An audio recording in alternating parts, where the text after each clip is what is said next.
नमस्कार दोस्तों, आप सभी का कलाम एकेडमी सीकर के डिजिटल स्टूडियो पर हार्दिक अभिनंदन है।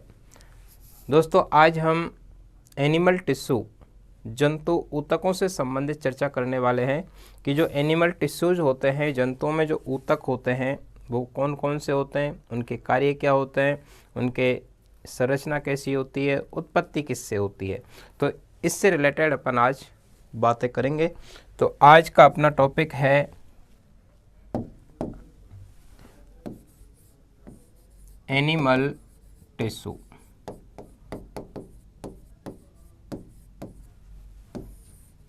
जंतु ऊतक।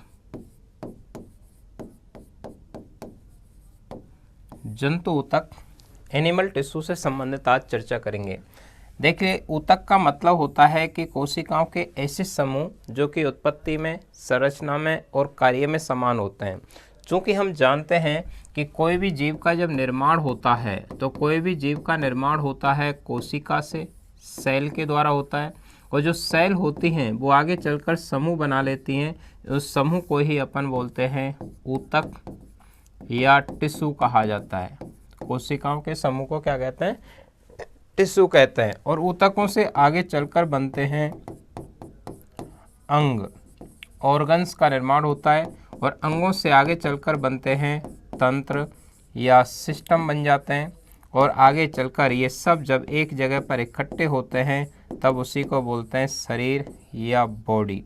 तो किसी भी जीव का निर्माण करने वाली जो सबसे छोटी इकाई होती है उसे क्या कहेंगे? कोशिका कहा जाता है। कोशिकाओं के समूह को ऊतक कहते हैं, और ऊतकों से अंग बनते हैं। तो ये जो ऊतक है ये कोशिकाओं के ऐसे समूह होते हैं, कोशिकाओं के ऐसे समूह जो उत्पत्ति में, संरचना में तथा कार्य में समान होते हैं, ऊतक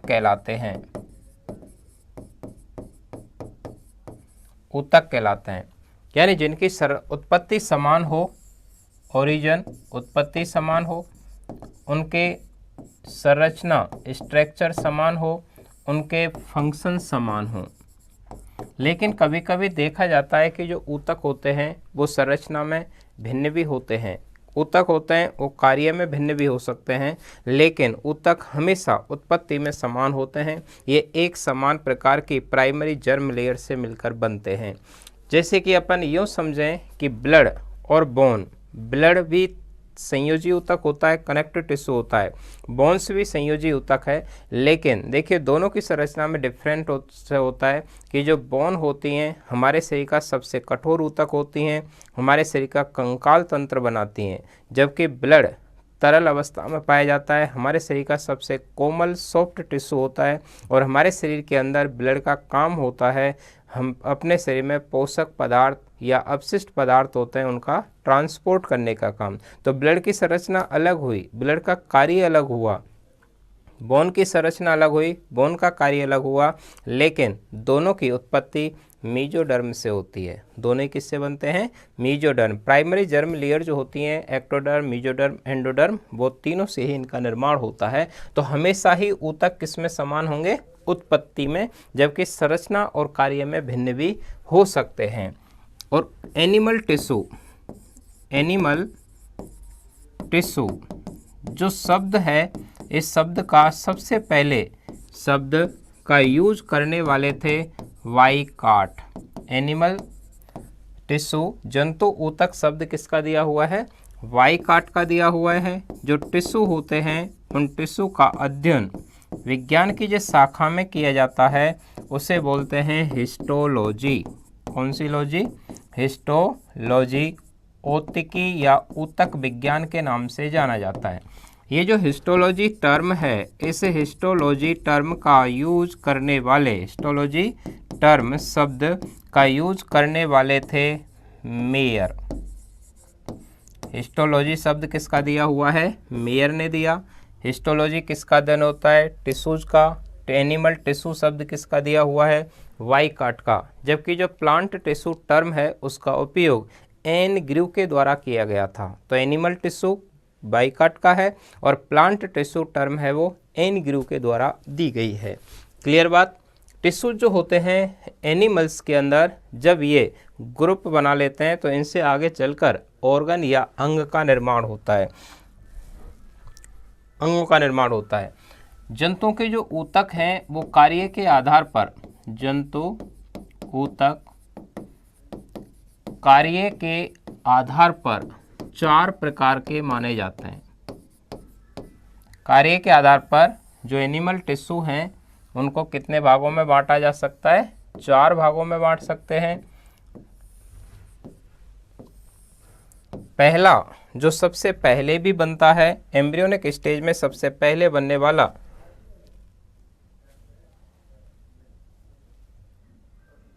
जो ऊतक है उसे बोलते हैं उपकला,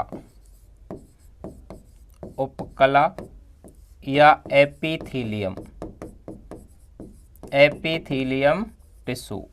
दूसरा है उसे बोलते हैं संयोजी ऊतक, संयोजी ऊतक, कनेक्टिव टिश्यू जिसे कहते हैं। तीसरा होता है उसे बोलते हैं पेशीय ऊतक, पेशीय ऊतक, मस्क्यूलर टिश्यू जिसे कहते हैं। चौथा होता है उसे कहते हैं तंत्रिका ऊतक, तंत्रिका ऊतक या नर्वस टिश्यू।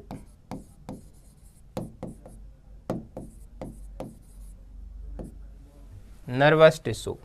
क्लियर बात। देखिए जो एपिथेलियम है, ये एपिथेलियम या उपकला ऊतक, ये ऊतक उत्पत्ति की दृष्टि से देखा जाए तो ये उत्पत्ति में एक्टोडर्मल, मीजोडर्मल, एंडोडर्मल, यह है एक्टोडर्म,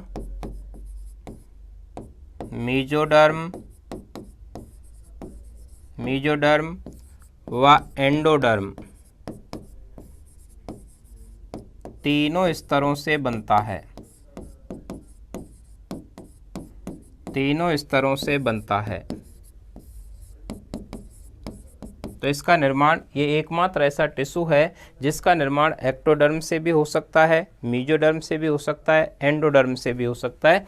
और ये जो शब्द है ये सेकंड ग्रेड के एग्जाम के अंदर पूछा भी है, आरपीएससी सेकंड ग्रेड के एग्जाम के अंदर पूछा हुआ भी है। सेकंड ग्रेड में पूछने का तरीका भी सिंपल ही था कि एपिथेलियम या उपकला ऊतक की उत्पत्ति किससे होती है? एक्टोडर्म से, मीजोडर्म से, एंडोडर्म से, उपरोक्त सभी से। तो आंसर क्या हो जाएगा? उपरोक्त सभी से होता है। क्लियर बात। दूसरा पॉइंट आपको याद रखना है कि यह शरीर के भार का, शरीर भार का 10% भाग होता है। हमारे शरीर का जितना भी बॉडी वेट है उस बॉडी वेट का कितना परसेंट पार्ट बनाता है? 10%। और इसका कार्य की बात करें तो ये सुरक्षा का कार्य करता है, अर्थात ये सुरक्षात्मक आवरण का निर्माण करता है। तो ये सुरक्षात्मक आवरण का निर्माण करेगा, प्रोटेक्टिव लेयर का निर्माण करेगा, प्रोटेक्टिव लेयर का निर्माण करता है। 3 चीज़ें आपको याद रखनी है। एपिथेलियम एक्टोडर्म, मीजोडर्म, एंडोडर्म तीनों से बनता है। एपिथेलियम हमारे शरीर के भार का 10% भार बनाता है। एपिथेलियम का प्राथमिक कार्य होता है प्रोटेक्शन करना, हमारी बॉडी की सुरक्षा करने की जिम्मेदारी एपिथेलियम या उपकला ऊतक की होती है। क्लियर। दूसरा जो कनेक्टिव टिश्यू है, ये कनेक्टिव टिश्यू ये मीजोडर्म से बनता है। किससे बनेगा ये? मीजोडर्म, ये मीजोडर्म से बनता है। प्राइमरी जर्म लेयर जो होती हैं उनमें एक्टोडर्म, मीजोडर्म, एंडोडर्म 3 होते हैं, उसमें मीजोडर्म मध्य परत से बनता है।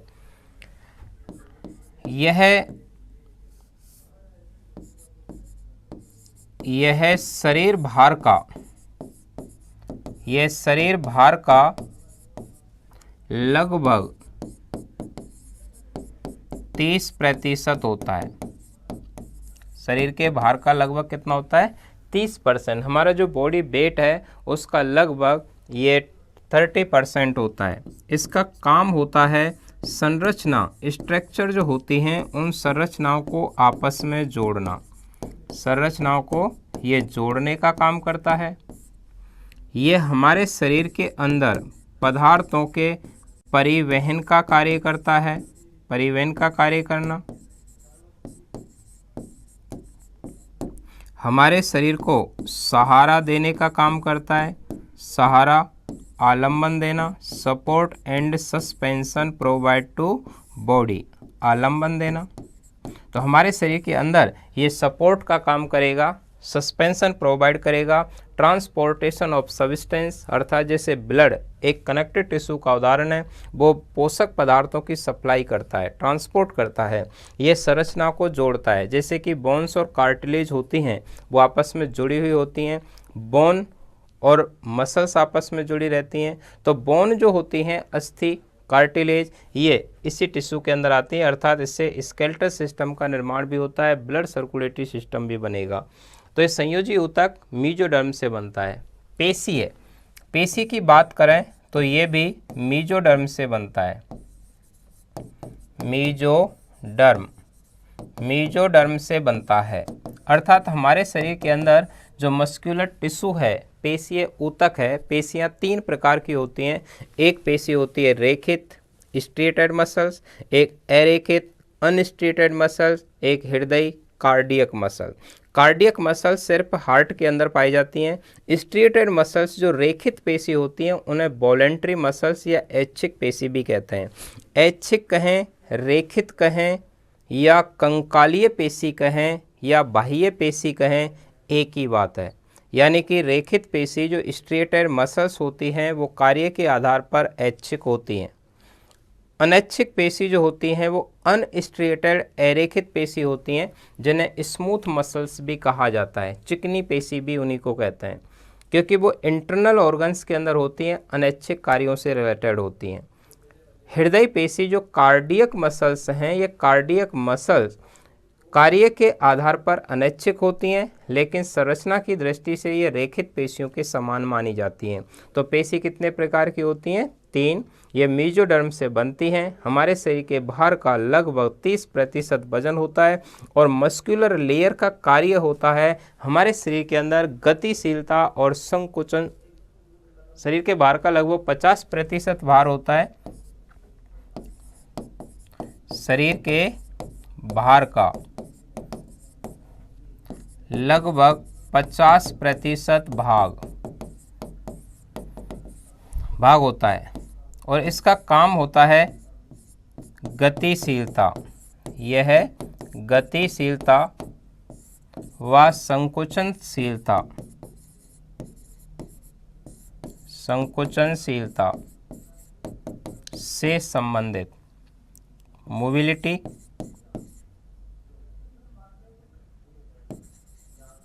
मूवमेंट, फ्लेक्सिबिलिटी से संबंधित होता है।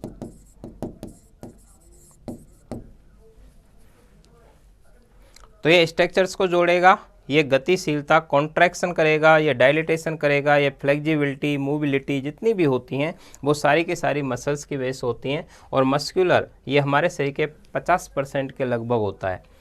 तंत्रिका ऊतक की बात करें तो ये एक्टोडर्म से बनता है, यह एक्टोडर्म से बनता है।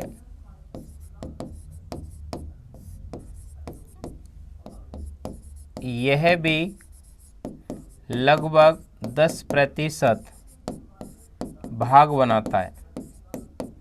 इसका काम भी लगभग 10% भाग बनाने का है और ये तंत्रिका आवेगों द्वारा, तंत्रिका आवेगों, नर्व इम्पल्स आवेगों द्वारा दूसरे तंत्रों पर नियंत्रण करता है। ये शरीर के हमारे दूसरे जितने भी तंत्र हैं उन सभी पर नियंत्रण का कार्य करता है। तो इसका काम है नियंत्रण करना। चूँकि अपन जानते हैं कि जो नर्वस टिश्यू है उससे आगे चलकर नर्वस सिस्टम का निर्माण होगा और नर्वस सिस्टम नर्व इम्पल्स के माध्यम से शरीर के जितने भी दूसरे अंग होते हैं उन सभी पर कोऑर्डिनेशन का काम करता है, रेगुलेशन का काम करता है, नियंत्रण का कार्य करता है। और नर्वस टिश्यू हमारे शरीर का एकमात्र ऐसा टिश्यू भी है जिसके अंदर विभाजन या रीजनरेशन की क्षमता नहीं होती। जबकि जो एपिथेलियम होता है उपकला ऊतक, उसके अंदर रीजनरेशन या पुनरुद्भवन की क्षमता होती है, जबकि नर्वस टिश्यू के अंदर रीजनरेशन या पुनरुद्भवन नहीं होते। तो कार्य के आधार पर देखें तो मेनली ये जो जंतु ऊतक हैं ये 4 प्रकार के होते हैं। एक उपकला ऊतक होता है जो कि तीनों प्राइमरी जर्मलेयर से बनता है, सुरक्षा करता है। कनेक्टिव टिश्यू होता है, मीजोडर्म से बनता है, संरचनाओं को आपस में जोड़ने का काम करता है, पदार्थों का परिवहन करता है जैसे ब्लड। मस्कुलर लेयर जो मीजोडर्म से बनता है हमारे शरीर के अंदर गतिशीलता, संकुचनशीलता, कॉन्ट्रैक्शन एंड फ्लेक्सिबिलिटी, मूविलिटी से रिलेटेड होता है।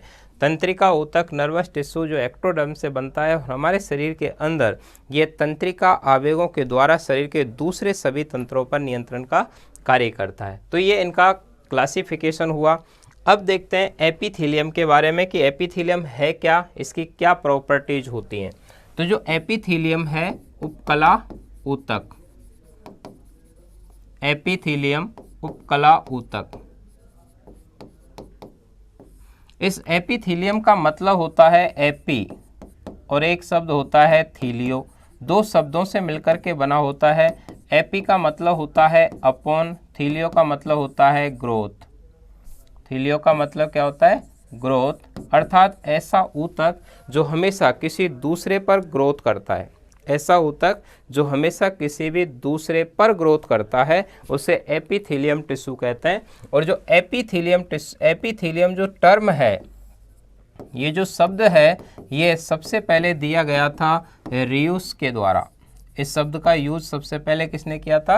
रियूस ने। एपिथेलियम शब्द का यूज सबसे पहले रियूस ने किया था। एपिथेलियम 2 शब्दों से मिलकर बनता है। एपी का मतलब अपॉन, थीलियो का मतलब होता है ग्रोथ, अर्थात ऐसा टिश्यू जो हमेशा दूसरे पर ग्रोथ करता है। ये ऊतक एम्ब्रियोनिक स्टेज में, यह टिश्यू एम्ब्रियोनिक स्टेज में मतलब भ्रूणावस्था में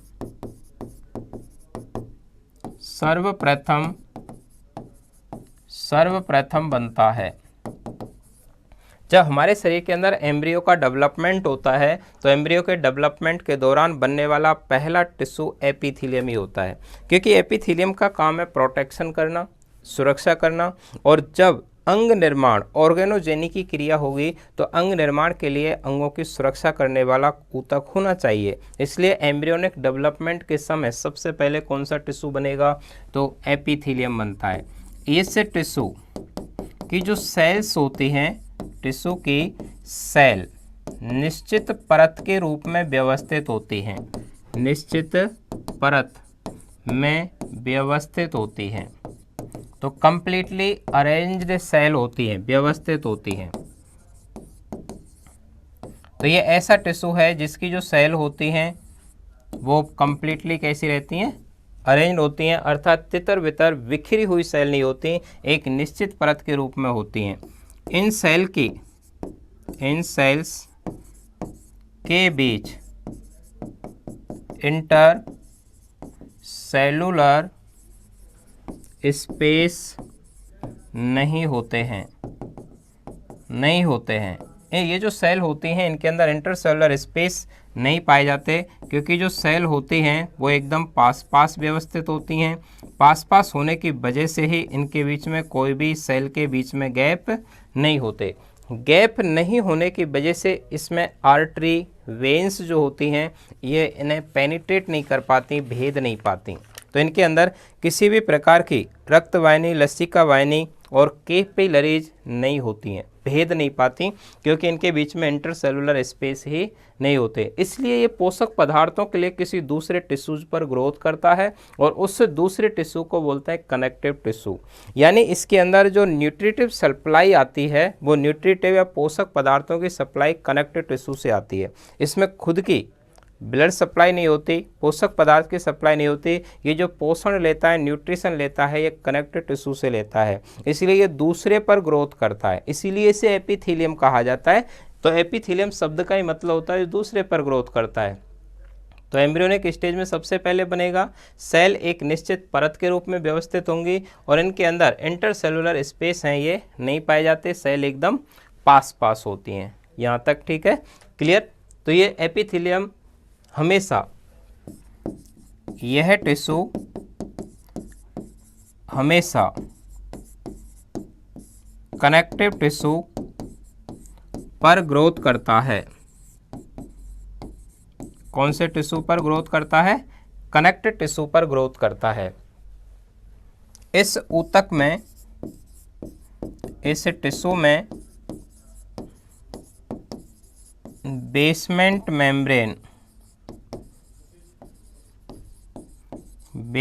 मेम्ब्रेन आधार झिल्ली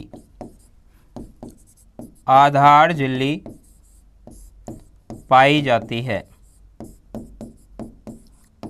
कौन सी मेम्ब्रेन पाई जाती है?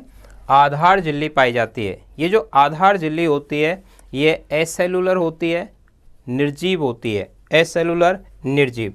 आधार झिल्ली को अपन ऐसे समझते हैं कि ये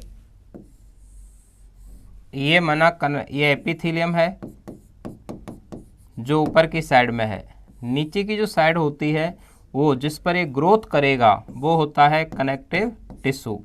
तो ये कनेक्टिव टिश्यू, ये एपिथेलियम, हमेशा ही कनेक्टिव टिश्यू से न्यूट्रिशन किस में जाएगा? एपिथेलियम की तरफ जाएगा। और यहाँ पर जो बीच में सेल होती है, बीच में जो सेल मेम्ब्रेन होती है, इस मेम्ब्रेन को बोलते हैं बेसमेंट मेम्ब्रेन। कौन सी मेम्ब्रेन कहेंगे इसे? बेसमेंट मेम्ब्रेन कहते हैं।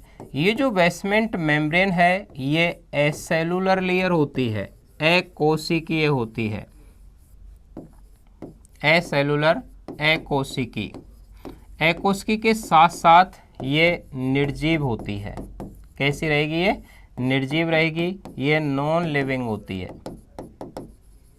तो आधार झिल्ली का पाया जाना कौन से टिश्यू का लक्षण होता है? एपिथेलियम का होता है। नीचे की साइड में कनेक्टिव टिश्यू रहेगा, इसकी वह परत जो ऊपर की साइड में रहती है, ऊपर की साइड अर्थात एपिथेलियम की साइड में होती है, उसे बोलते हैं वेसल लेमाइना। ऊपर की जो साइड होती है यहाँ पर पाया जाता है, इस परत का नाम होता है वेसल लेमिना। क्या कहेंगे इसको? Vessel lamina. और वेसल लेमिना का निर्माण होता है ग्लाइकोप्रोटीन से।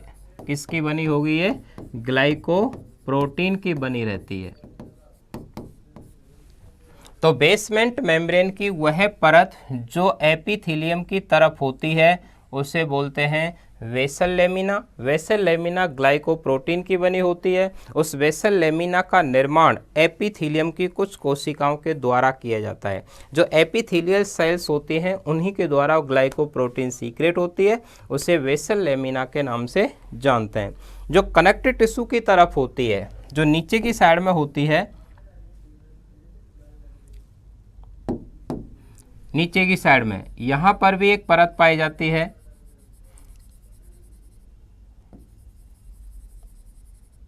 तो इसे बोलते हैं फाइब्रस लेमिना। इसका नाम क्या होता है? Fibrous lamina. तो एक बेसल लेमिना होती है जो एपिथेलियम की तरफ रहती है, एक फाइब्रस लेमिना होती है जो कनेक्टिव टिश्यू की होती है। इस फाइब्रस लेमिना का निर्माण कुछ कनेक्टिव टिश्यू की सेल्स के द्वारा होता है, कुछ एपिथेलियम की कोशिकाओं के द्वारा होता है। इसमें विशेष प्रकार की मैट्रिक्स की बनी हुई होती है और उस मैट्रिक्स को ही बोलते हैं, इस मैट्रिक्स को ही बोलते हैं म्यूकोपॉलीसैकेराइड। म्यूकोपॉलीसैकेराइड की बनी हुई होती है। किसकी बनी होती है? म्यूकोपॉलीसैकेराइड की बनी होती है। और म्यूकोपॉलीसैकेराइड यहाँ पर जिस रूप में पाया जाता है उसे बोलेंगे हाई एल्यूरोनिक एसिड। कौन सा एसिड कहेंगे इसको? Hyaluronic acid. Hyaluronic acid का काम होता है इसको चिपका करके रखना। इन दोनों को ये चिपका करके रखने का काम करता है। इन दोनों के बीच में से पोषक पदार्थ नीचे से कहाँ जाते हैं? ऊपर की तरफ। अर्थात जो कनेक्टिव टिश्यू है वो निरंतर किसको पोषण देता रहता है? एपिथेलियम को। एपिथेलियम के अंदर ब्लड वेसल्स नहीं होती, ब्लड कैपिलरी नहीं होती, लिम्फेटिक वेसल्स नहीं होती। उसको पोषक पदार्थों के लिए हमेशा कनेक्टिव टिश्यू पर डिपेंड रहना पड़ता है, इसीलिए उसे एपिथेलियम कहते हैं। कनेक्टिव टिश्यू और एपिथेलियम दोनों के बीच में बेसमेंट मेम्ब्रेन होती है। बेसमेंट मेम्ब्रेन का वह भाग जो एपिथेलियम की तरफ होता है उसे वेसल लेमिना कहते हैं, ग्लाइकोप्रोटीन का बना होता है। और जो नीचे की साइड में कनेक्टिव टिश्यू की तरफ रहता है उसे फाइब्रस लेमिना कहते हैं, जो म्यूकोपॉलीसैकेराइड का बना होता है। और यहाँ म्यूकोपॉलीसैकेराइड के रूप में उपस्थित होता है high एल्यूरोनिक acid. Hyaluronic acid को लुब्रिकेटिंग एजेंट कहते हैं, ये लुब्रिकेशन का कार्य करता है। क्लियर बात? तो ये इसकी इंटरनल स्ट्रक्चर, बेसमेंट मेम्ब्रेन जो होती है वो निर्जीव होती है, नॉन लिविंग होती है, ये एसेलुलर होती है। कनेक्टिव टिश्यू एपिथेलियम जो है उसमें कुछ मॉडिफिकेशंस होते हैं अलग अलग जगह पर, उनको देखते हैं। तो उपकला ऊतक यानी एपिथेलियम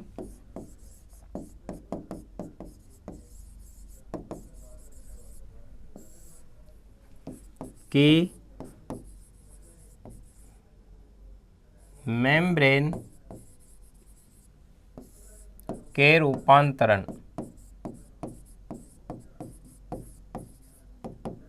कुछ रूपांतरण होते हैं इनकी। जो निकटवर्ती जो सेल होती हैं सेल मेम्ब्रेन, उसमें कुछ रूपांतरण होते हैं।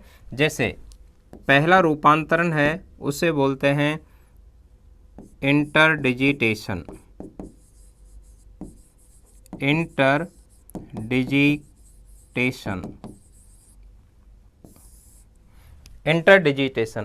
इंटरडिजिटेशन का मतलब होता है कि अंगुलियों के समान प्रवर्त जो समीपवर्ती कोशिकाओं को, ये अंगुली समान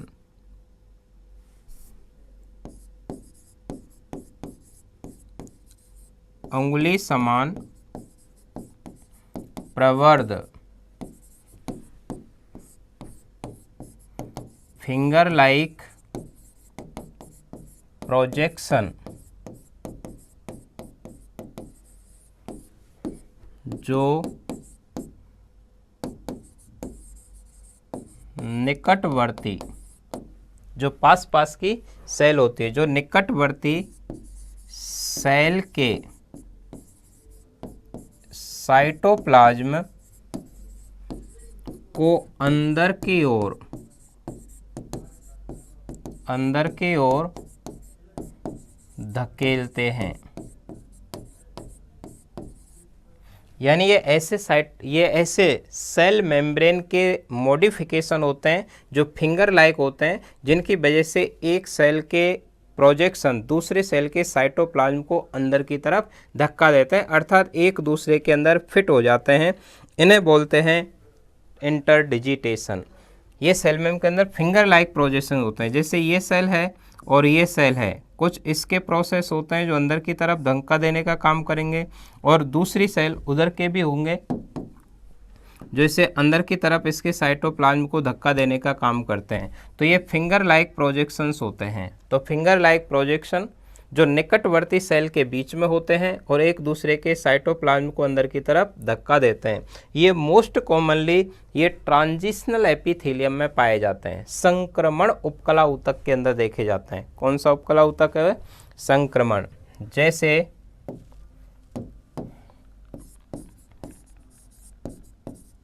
ट्रांजिशनल एपिथेलियम में संक्रमण उपकला में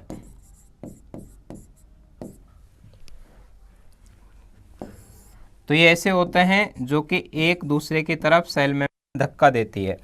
दूसरे जो मॉडिफिकेशन हैं उन्हें बोलते हैं डेस्मोसोम। क्या कहा जाता है उनको? डेस्मोसोम। देखिए डेस्मोसोम क्या है, निकटवर्ती सेल्स के बीच में एक बटन लाइक स्ट्रक्चर बन जाती है। जैसे एक सेल ये है, एक सेल ये है, दो निकटवर्ती सेल के बीच में एक ऐसी स्ट्रक्चर बनती है जो बटन के जैसे होती है। ये स्ट्रक्चर बटन जैसी स्ट्रक्चर, यानी अपनी शर्ट है, शर्ट के दो पर्दे होते हैं और दोनों पर्दों को आपस में जोड़ने का काम करते हैं बटन, या अपन चेन लगा देते हैं। तो इस तरीके की सर्कुलर स्ट्रक्चर जो बनती है या बटन लाइक स्ट्रक्चर बनती है उसको क्या बोलते हैं? डेस्मोसोम। इसी डेस्मोसोम से निकले रहते हैं कुछ एक फिलामेंट या तंतुनुमा संरचना इससे निकली हुई रहती हैं। ये जो तंतु होते हैं इनको बोलते हैं टोनोफिलामेंट। क्या कहा जाता है इनको? टोनोफिलामेंट्स के नाम से जानते हैं।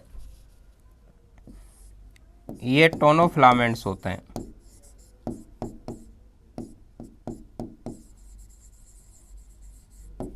टोनोफिलामेंट्स कहते हैं। और ये जो टोनोफिलामेंट्स हैं ये स्क्लेरोप्रोटीन के बने रहते हैं।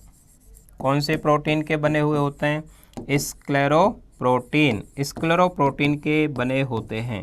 स्क्लेरोप्रोटीन हमारे शरीर के अंदर पाई जाने वाली जो क्रेटिन प्रोटीन होती है उसके समान होती है। जैसे हमारी स्किन के अंदर एपिडर्मिस है, एपिडर्मिस के अंदर क्रेटिन प्रोटीन होती है, बालों के अंदर क्रेटिन प्रोटीन, नाखूनों में क्रेटिन प्रोटीन, वैसे ही एक स्क्लेरोप्रोटीन भी होती है। और स्क्लेरोप्रोटीन के द्वारा टोनोफिलामेंट जुड़े रहते हैं। ये टोनोफिलामेंट्स जो होते हैं ये साइटोप्लाज्म को इधर उधर ट्रांसफ़र करने का काम करते हैं। और ये स्ट्रक्चर्स जो होती है, जो स्थूलित संरचना आपने देखी, ये बीचों बीच में, इस संरचना का नाम क्या है? डेस्मोसोम। तो दो निकटवर्ती सेल के बीच में ऐसी बटन समान संरचना जिनसे टोनोफिलामेंट इधर उधर साइटोप्लाज्म को ट्रांसफ़र करते रहते हैं उन्हें बोलते हैं डेस्मोसोम। वेरी इंपॉर्टेंट है। और ये जो डेस्मोसोम है ये आरपीएससी के पेपर के अंदर भी पूछा हुआ है, आरपीएससी एग्जाम में आया हुआ भी है कि डेस्मोसोम क्या है। तो निकटवर्ती कोशिकाओं के सेल मेम्ब्रेन के रूपांतरण से बनने वाली बटन समान संरचना जो आपस में इधर उधर साइटोप्लाज्म की रेगुलरिटी को बनाए रखने के लिए जरूरी होते हैं। क्लियर? एक होते हैं टाइट जंक्शन।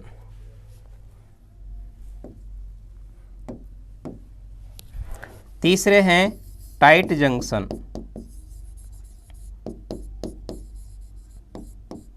देखिए टाइट जंक्शन, इसके तो नाम से पता चल रहा है कि टाइट होते हैं, सख्त होते हैं। सेल एक दूसरे की सेल मेम्ब्रेन परमानेंट सरफेस पर चिपक जाती है। जैसे कि ये सेल है, ये सेल है, और दोनों सेल की जो सेल मेम्ब्रेन होती है वो दोनों आपस में परमानेंट चिपक जाती हैं।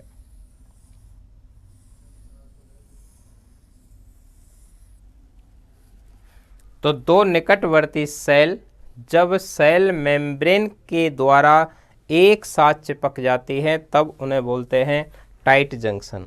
ये जो टाइट जंक्शन है ये हमारे शरीर के अंदर पाए जाने वाला जो टिश्यू जिससे अपन स्तंभी उपकला ऊतक कोलमनर एपिथेलियम कहते हैं उसके अंदर पाए जाते हैं। मुख्यतया स्तंभी उपकला ऊतक के अंदर पाए जाते हैं। कौन सा टिश्यू में? स्तंभी। तो टाइट जंक्शन में सरफेस पर चिपकेगी।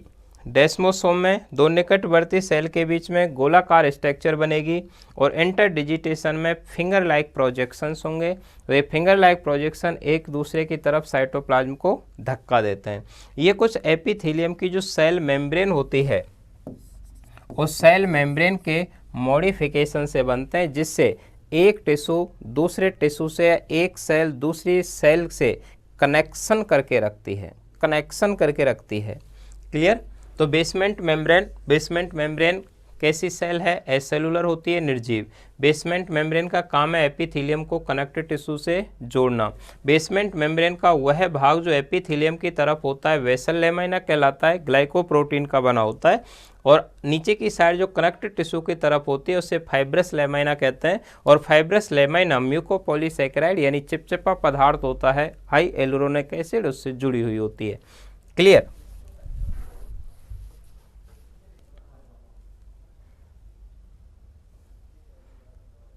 तो नेक्स्ट देखते हैं एपिथेलियम के प्रकार। एपिथेलियम के प्रकार।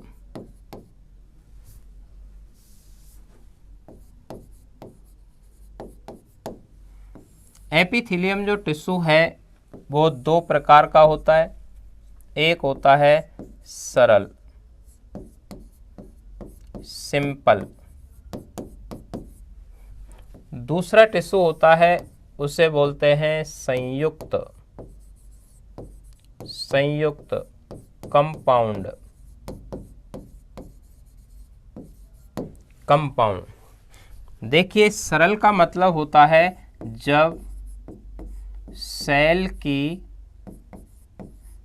एक ही परत होती है, जब सेल की एक ही परत होती है तब उसे क्या नाम देंगे, सरल, सिंपल एपिथेलियम के नाम से जानते हैं। और जब सेल की एक से ज़्यादा परत होती हैं, जब सेल्स की एक से ज़्यादा परतें होती हैं,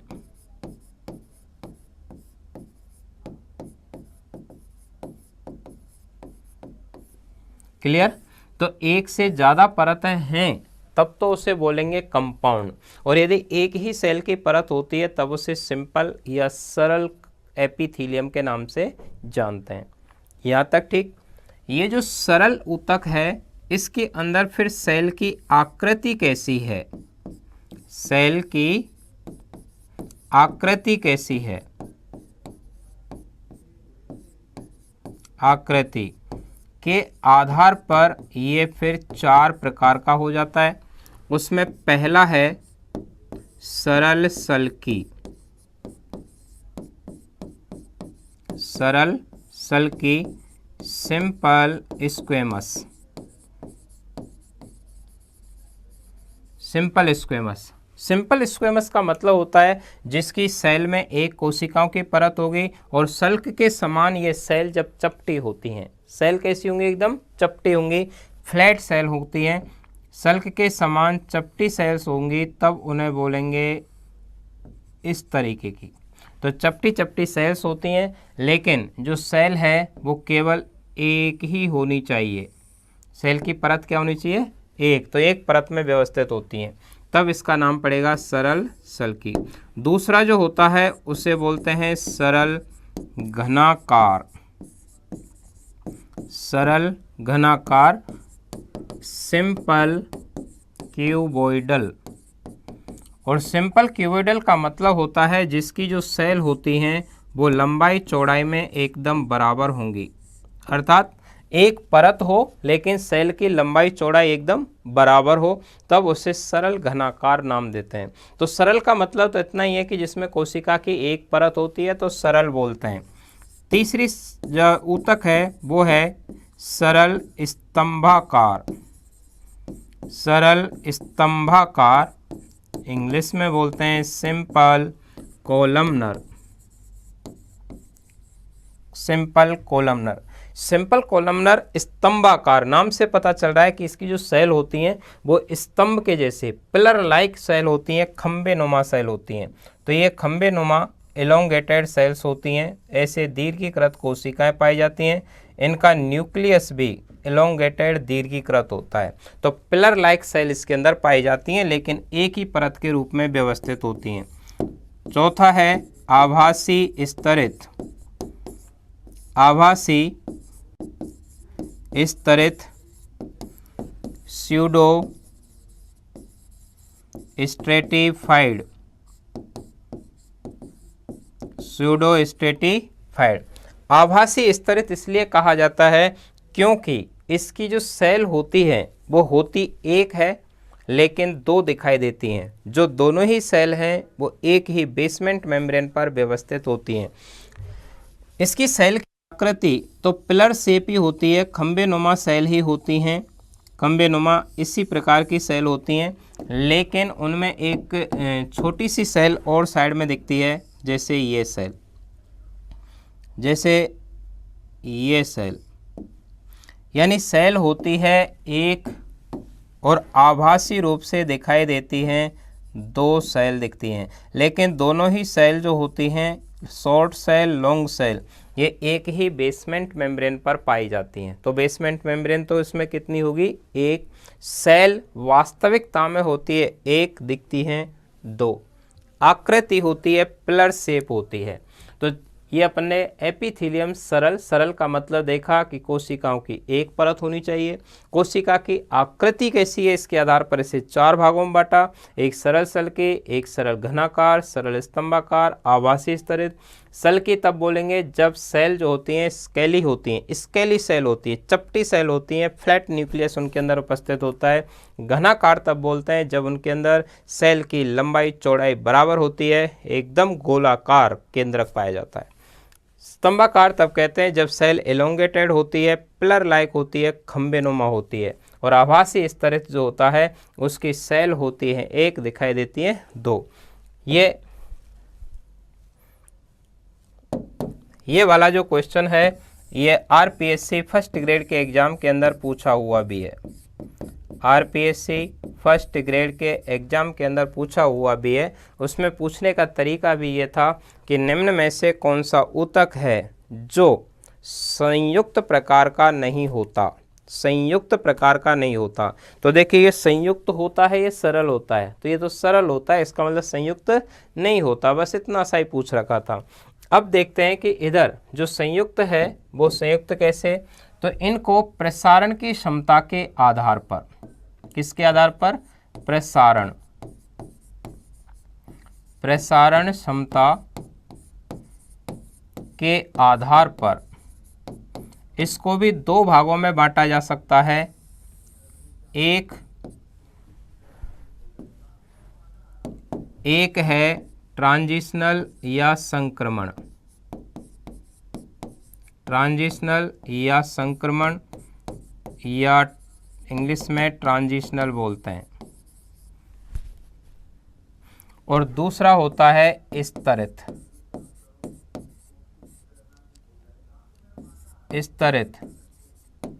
स्ट्रेटिफाइड। तो स्ट्रेटिफाइड और ट्रांजिशनल। इधर वाला जो ये ट्रांजिशनल है, संक्रमण है, इसके अंदर प्रसारण की क्षमता होती है, प्रसारण की क्षमता होती है। तो इसमें फैलने की क्षमता होती है, एक्सपेंशन पावर होता है, ये फैल सकता है, सिकुड़ सकता है। प्रसारण की क्षमता होती है। इसमें बेसमेंट मेम्ब्रेन नहीं पाई जाती, इसमें बेसमेंट मेम्ब्रेन नहीं पाई जाती। तो इसके अंदर कौन सी मेम्ब्रेन नहीं पाई जाती है, बेसमेंट मेम्ब्रेन नहीं पाई जाती, आधार झिल्ली। आपको याद रखना है कि एकमात्र कौन सा ऊतक है जिसके अंदर बेसमेंट मेम्ब्रेन नहीं पाई जाती, तो एकमात्र ऐसा एपिथेलियम जिसके अंदर बेसमेंट मेम्ब्रेन नहीं पाई जाती ट्रांजिशनल होता है, संक्रमण उपकला ऊतक होता है। इसके अंदर प्रसारण की क्षमता होती है। ये संयुक्त टाइप का होता है, संयुक्त टाइप का। इधर देखें तो ये प्रसारण एब्सेंट होगा, इसमें प्रसारण की क्षमता नहीं होती है, प्रसारण की क्षमता नहीं होती है, नहीं होती। इसमें प्रसारण नहीं होता, एक्सपेंशन नहीं होता, डायलेटेशन, फैलने सिकुड़ने की क्षमता नहीं होती। फिर इसके अंदर चूंकि ये एक से ज़्यादा परत है इसलिए इसे कंपाउंड कहेंगे। इसमें प्रसारण नहीं होता इसलिए इसे स्ट्रेटिफाइड स्तरित उपकला ऊतक कहते हैं। इसमें सेल की सबसे बाहर वाली परत कैसी आकृति की दिखती है इसके आधार पर फिर इसे क्लासीफाई किया जाता है। और फिर ये 3 प्रकार का होता है। एक होता है उसे बोलते हैं स्तरित सल्की,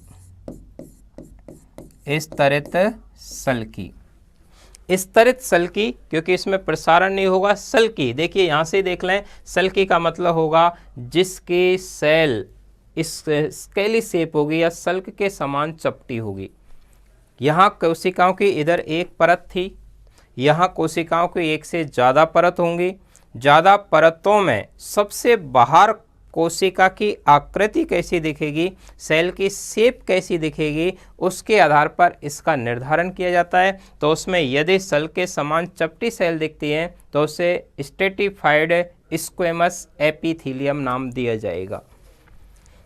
दूसरा जो ऊतक है उसे बोलते हैं स्तरित घनाकार, स्तरित घनाकार स्ट्रेटिफाइड क्यूबोइडल। मतलब इसकी सेल जो होगी उसमें परतें ज़्यादा होंगी, प्रसारण नहीं होगा और इसकी सबसे बाहर वाली कोशिकाओं की आकृति लंबाई चौड़ाई में बराबर होंगी, घन के आकार की होती हैं।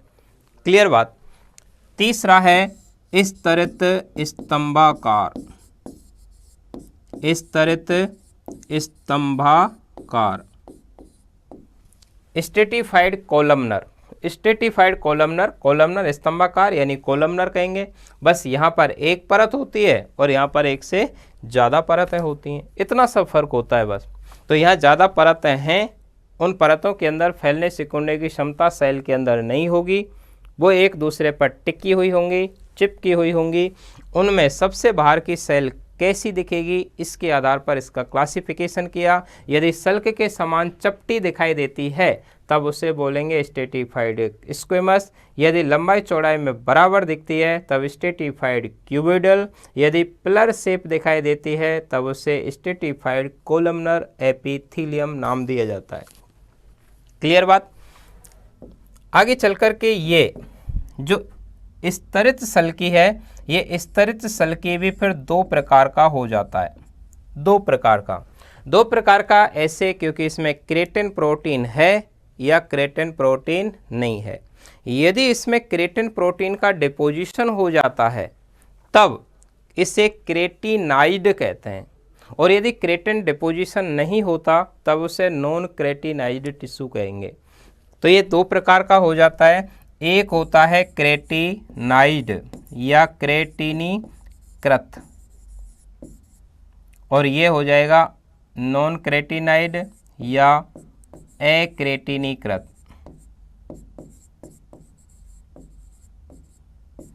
क्रेटिनीकृत और अक्रेटिनीकृत या क्रेटिनाइड, नॉन क्रेटिनाइड। ये क्रेटिनाइड नॉन क्रेटिनाइड तो सिर्फ इतना बताता है कि इसमें क्रेटिन प्रोटीन है या क्रेटिन प्रोटीन नहीं है।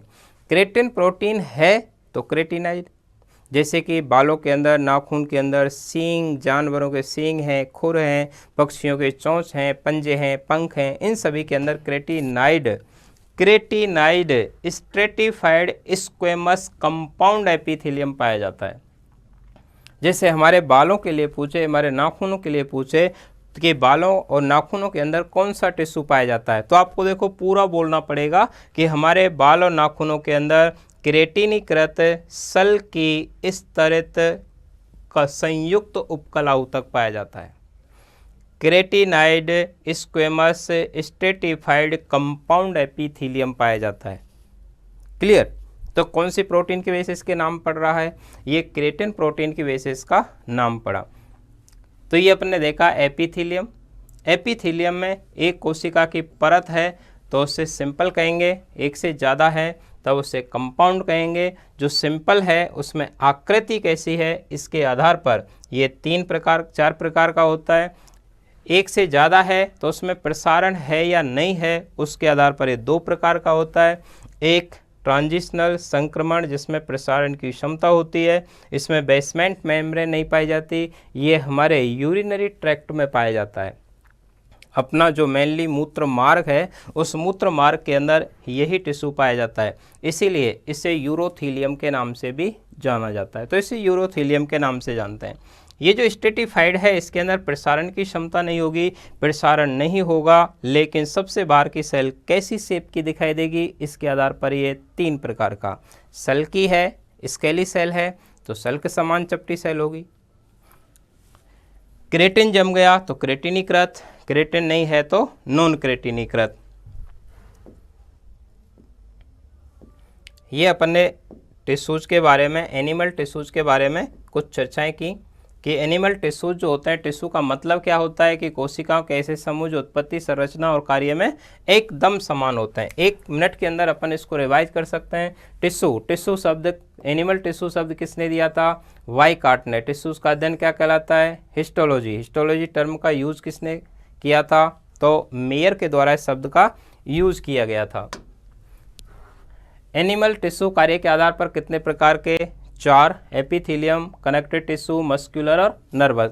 एपिथेलियम किससे बनता है? Ectoderm, mesoderm, endoderm. Second grade के अंदर पूछा हुआ है लास्ट बार ही। ये शरीर के बाहर का 10% पार्ट बनाता है, इसका काम होता है सुरक्षा करना, प्रोटेक्शन करना। ये एम्ब्रियोनिक स्टेज में सबसे पहले बनता है। कनेक्टिव टिश्यू मेसोडर्म से बनता है, यह अप्रोक्स 30% होता है। ये संरचनाओं को जोड़ता है, पदार्थों का परिवहन करता है, क्योंकि इसमें ब्लड और अपन बोन और कार्टिलेज को सम्मिलित करते हैं। इधर मस्कुलर टिश्यू जो मेसोडर्म से बनता है, ये शरीर के बाहर में सबसे ज़्यादा होता है। इसका काम होता है contraction and flexibility in body, हमारी बॉडी के अंदर संकुचनशीलता और गतिशीलता बनाकर रखना।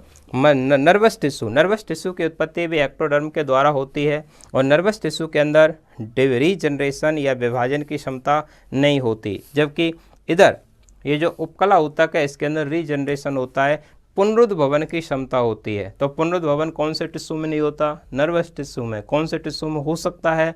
तो एपिथेलियम में। सामान्यतः हमारी बॉडी के अंदर रीजनरेशन या पुनरुद्भवन की क्षमता नहीं होती। ये लोअर एनिमल्स के लक्षण होते हैं कि उनमें कटे फटे अंग जो होते हैं, टूटे हुए अंग होते हैं, वो वापस आ जाते हैं, जैसे छिपकली की पूंछ। नेक्स्ट अपन ने देखा कि जो टिश्यू एपिथेलियम है उसकी प्रॉपर्टी। तो एपिथेलियम शब्द का यूज करने वाले थे रियूस। एपी का मतलब उपॉन, थीलियो का मतलब ग्रोथ, अर्थात ऐसा टिश्यू जो हमेशा दूसरे पर ग्रोथ करता है। और ये टिश्यू एम्ब्रियोनिक स्टेज में सबसे पहले भी बनता है। इसकी सेल व्यवस्थित होती हैं, इसमें इंटरसेलुलर स्पेस नहीं होता, सेल एकदम पास होती हैं। इसके अंदर ब्लड कैपिलरीज नहीं होती, आर्टरी वेन्स नहीं होती, लिम्फेटिक डक्ट नहीं होती, क्योंकि इंटरसेलुलर स्पेस ही नहीं होते। इसलिए न्यूट्रिशन हमेशा कनेक्टेड टिश्यू से लेता है, दूसरे टिश्यू से लेने की वजह से इसे एपिथेलियम टिश्यू कहा जाता है। और ये इस टिश्यू के अंदर बेसमेंट मेम्ब्रेन जरूर पाई जाती है। बेसमेंट मेम्ब्रेन का पाए जाना इस टिश्यू का लक्षण है, लेकिन ट्रांजिशनल एपिथेलियम के अंदर बेसमेंट मेम्ब्रेन नहीं पाई जाती, संक्रमण उपकला ऊतक के अंदर नहीं पाई जाती है। एपिथेलियम के अपन ने फिर टाइप लिखे थे, तो ये 2 टाइप हैं, सरल और एक कंपाउंड। सरल के अंदर एक कोशिका की परत होगी और संयुक्त के अंदर एक से ज़्यादा सेल की परत होगी। यहाँ से आगे की बातें अपन फिर नेक्स्ट क्लास में करेंगे। थैंक्स टू ऑल, मिलेंगे नेक्स्ट क्लास में।